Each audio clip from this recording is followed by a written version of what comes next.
په خیبر پښتونخوا کې پرون د اتوار د 19 دسمبر نه پاتې شوی بلدیاتي انتخابات تر سره شوي چې ورسره په صوبه کې د بلدیاتي انتخاباتو لومړی پړاو پوره شوی او بیا زیات څوکۍ مخالفه ګوندونو ګټلې دي. په خیبر پښتونخوا کې پرون په تر سره شوی انتخاباتو کې د غیر سرکاري او غیر ختمي نتیجو ترمه جمعیت العلماء اسلام ګوند او آزاد امیدوارانو زیات څوکۍ ګټلې دي او حکومتي ګوند پاکستان تحریک انصاف یو واري بیا ماته خوړلې دي. دغه سره په هغه ځایونو کې چې په 19 دسمبر د تر سره شو بلدیاتي انتخاباتو په لومړي پړاو کې ځینې پولینګ سټیشنې پاتې شوي مخالف ګوندونو پرې ګټه ترلاسه کړې ده. خو په پرونو انتخاباتو کې په ډیر اسماعیل خان کې چې د مولانا پل رحمان کورنۍ خلقه ده د میر څوکۍ د پاکستان تحریک انصاف امیدوار د مرکزی وزیر علي امین ګنډاپور رور عمر امین ګنډاپور ګټلې ده. د انتخابي کمپاین په مخال د بې قیدګو په سرغړونه عمر امین ګنډاپور په انتخاباتو کې د برخې غستونه ناخله کړې شوی وو خو سپریم کورټ هغه بیا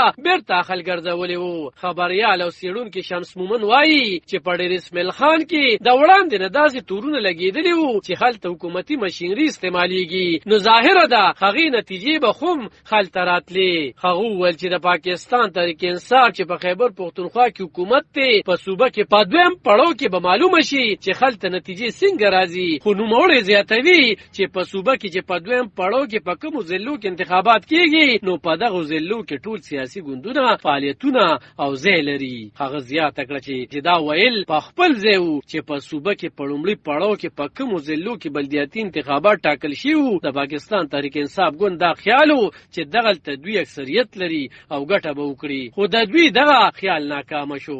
شمس مومن وایي چې د پی ټی آی د ناکامۍ څو علتونه وو چې پکې د حکومت لخوا ګراني بد انتظامي د حکومتدارۍ نشوالي ناسم انتخابات د دوی توقع سره سمې هغه نتیجې مخې ته رانغلې. په خیبر پښتونخوا کې د بلدیاتي انتخاباتو په لومړي پړاو کې د ماتې خوړلو وروسته وزیر اعظم عمران خان په خپل ویل چې د بلدیاتي انتخاباتو په لومړي پړاو کې تحریک انصاف ګوند د غلطیانو لامله د بیلات سره مخ شوي دي. خو په صوبه کې تحریک انصاف ګوند حکومتي وزیرانو ویلي وو چې د بیلات علت په ملک کې جوړه ګراني ده. ښاغلي مومن وایي چې تحریک انصاف د حکومت د پاره براتلونکي انتخابات هم ډیر اسان نه وي. د نوموړي په نشر د هغې نتیجې به همداسې نه وي چې پی ټی آی پرې ډېرې خوشحالۍ وکړي.